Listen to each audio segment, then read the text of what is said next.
Everyone, medical and life മീഡിയയിലെ പുതിയൊരു വീഡിയോയിലേക്ക് എല്ലാവർക്കും വെൽക്കം. അപ്പോൾ ഇന്ന് നമ്മൾ പഠിക്കാൻ പോകുന്ന ടോപ്പിക് എന്ന് പറയുന്നത് mounting of A medical gas cylinder.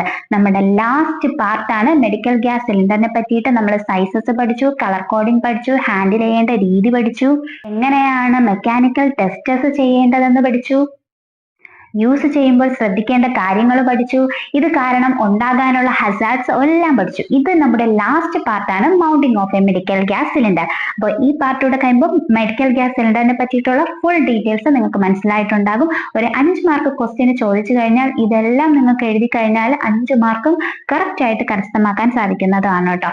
അപ്പൊ നമുക്ക് വീഡിയോയിലേക്ക് പോകാം.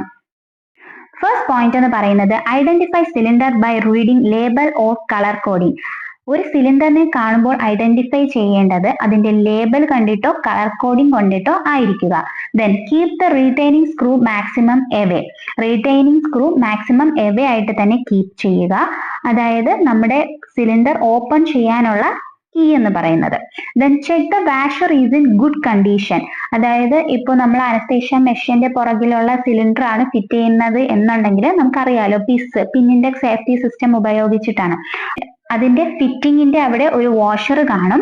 അത് നല്ല കണ്ടീഷൻ ആണോ എന്നുള്ളത് ചെക്ക് ചെയ്യുക. അതോടൊപ്പം ഒന്നിൽ കൂടുതൽ വാഷർ ഉപയോഗിച്ച് അതിനെ ഫിറ്റ് ചെയ്ത് വെക്കാതെ ഇരിക്കുക. ഒന്നിൽ കൂടുതൽ വാഷർ യൂസ് ചെയ്ത് കഴിഞ്ഞാൽ അത് ലീക്ക് ഉണ്ടാവാനുള്ള ചാൻസ് കൂടുതലാണ്. ദെൻ ഫോർത്ത് വൺ എന്ന് പറയുന്നത് ക്രാക്ക് ടെസ്റ്റ് ഉറപ്പായിട്ടും ചെയ്യുക. ക്രാക്ക് ടെസ്റ്റ് എങ്ങനെയാണ് ചെയ്യുന്നത് എന്നുള്ളത് നമ്മൾ കഴിഞ്ഞ പാർട്ടിലെ വീഡിയോയിൽ, അതായത് 6th പാർട്ട് വീഡിയോയിൽ നമ്മൾ എക്സ്പ്ലെയിൻ ചെയ്ത് പറഞ്ഞിട്ടുണ്ട്. ക്രാക്കിംഗ് ഓഫ് ദ സിലിണ്ടർ എന്ന് പറയുന്നത് പല സമയത്തും വൈവയ്ക്ക് ചോദിച്ച് കണ്ടിട്ടുള്ള ക്വസ്റ്റ്യൻ ആണ്. അതായത് എക്സ്റ്റേണൽ വൈവയ്ക്ക്, പുറത്തു നിന്നും ഒരു ഹോസ്പിറ്റലിൽ നിന്ന് നമുക്കൊരു മാഡം നമുക്ക് വൈവയ്ക്ക് വരും.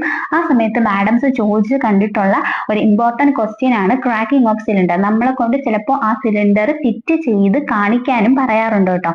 അതുകൊണ്ട് ക്രാക്കിംഗ് ഓഫ് സിലിണ്ടർ വളരെ ഇമ്പോർട്ടന്റ് ആണ്. അതിന്റെ പോയിന്റ്സ് എന്തായാലും പഠിച്ചിട്ട് മാത്രമേ വൈവയ്ക്ക് പോകാവൂ. ഓക്കെ, ഇനി 5th പോയിന്റ് എന്ന് പറയുന്നത് point valve away from patient and self. അതായത് നമ്മുടെ സിലിണ്ടറിൽ നിന്നും ഗ്യാസ് പുറത്തേക്ക് പോകാനുള്ള വാൽവ്. ആ വാൽവ് ഒരിക്കലും പേഷ്യന്റിന്റെ അവിടെയോ അല്ലെങ്കിൽ ഒരു സ്റ്റാഫ് നിൽക്കുന്ന അവരുടെ മുഖത്തേക്കോ അല്ലെങ്കിൽ സെൽഫ് ആയിട്ടുള്ള ആ ഒരു സൈഡിൽ വെച്ച് ഒരിക്കലും സിലിണ്ടറിനെ ഓപ്പൺ ചെയ്യരുത്. Then 6th point എന്ന് പറയുന്നത് support the cylinder with toes and check the index pins and holes align properly then tighten the retaining screw.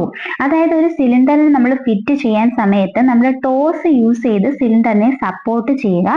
അതോടൊപ്പം ഇൻഡെക്സ് പിന്നെല്ലാം ചെക്ക് ചെയ്തിട്ട് ഹോൾസ് കറക്റ്റ് ആയിട്ട് അലൈൻ ചെയ്യുക. നമ്മുടെ പിന്നിന്റെയും നമ്മുടെ മെഷിന്റെയും ഹോൾസ് കറക്റ്റ് ആയിട്ട് അലൈൻ ചെയ്തതിന് ശേഷം മാത്രം സിലിണ്ടർ ഫിറ്റ് ചെയ്തതിന് ശേഷം റീറ്റെയിനിങ് സ്ക്രൂ ടൈറ്റ് ചെയ്യുക.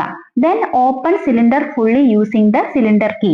സിലിണ്ടർ കീ യൂസ് ചെയ്തുകൊണ്ട് സിലിണ്ടർ ഫുൾ ആയിട്ട് ഓപ്പൺ ചെയ്യുക. Then check the cylinder pressure. സിലിണ്ടറിന്റെ പ്രഷർ ചെക്ക് ചെയ്യുക. If not going to use close the cylinder valve. അതായത് എപ്പോൾ നമ്മൾ സിലിണ്ടർ മെഷീനിലേക്ക് ഫിറ്റ് ചെയ്യുന്ന സമയത്തും ഫിറ്റ് ചെയ്തതിന് ശേഷം ഓപ്പൺ ചെയ്ത് നോക്കുക.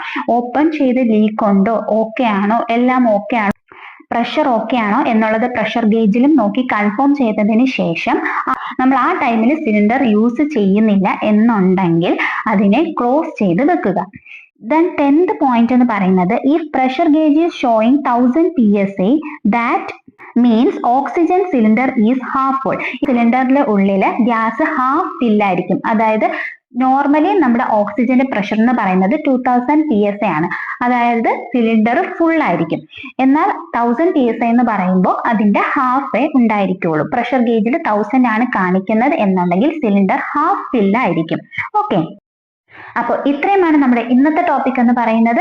മെഡിക്കൽ ഗ്യാസ് സിലിണ്ടറിന്റെ ലാസ്റ്റ് ടോപ്പിക് ആയിരുന്നു. മെഡിക്കൽ ഗ്യാസ് സിലിണ്ടറിനെ പറ്റിയിട്ട് പറയാൻ പറ്റുന്ന എല്ലാ കാര്യങ്ങളും പറഞ്ഞിട്ടോ. ഇതിൽ എന്തെങ്കിലും ഡൗട്ട്സ് ഉണ്ടെങ്കിൽ നിങ്ങൾക്ക് കമന്റ് സെക്ഷനിൽ ചോദിക്കാവുന്നതാണ്. അതോടൊപ്പം എന്തെങ്കിലും ടോപ്പിക്സ് എടുത്തു തരണം എന്നുണ്ടെങ്കിൽ അതും കമന്റ് സെക്ഷനിൽ ചോദിക്കാവുന്നതാണ് കേട്ടോ. അപ്പൊ ഞാൻ പറഞ്ഞ കാര്യങ്ങൾ എല്ലാവർക്കും മനസ്സിലായെന്ന് വിശ്വസിക്കുന്നു. മനസ്സിലായിട്ടുണ്ടെങ്കിൽ ഒന്ന് ലൈക്ക് ചെയ്യുക. അതോടൊപ്പം ഈ സബ്ജക്ട് പഠിക്കുന്ന സ്റ്റുഡൻസിലേക്ക് ഇതൊന്ന് ഷെയർ ചെയ്ത് കൊടുക്കുക, സബ്സ്ക്രൈബ് കൂടെ ചെയ്യാട്ടോ. അപ്പൊ നെക്സ്റ്റ് വീഡിയോ ആയിട്ട് നമുക്ക് ഉടനെ തന്നെ കാണാം. അതുവരേക്കും ഓക്കെ, ബൈ, താങ്ക് യു.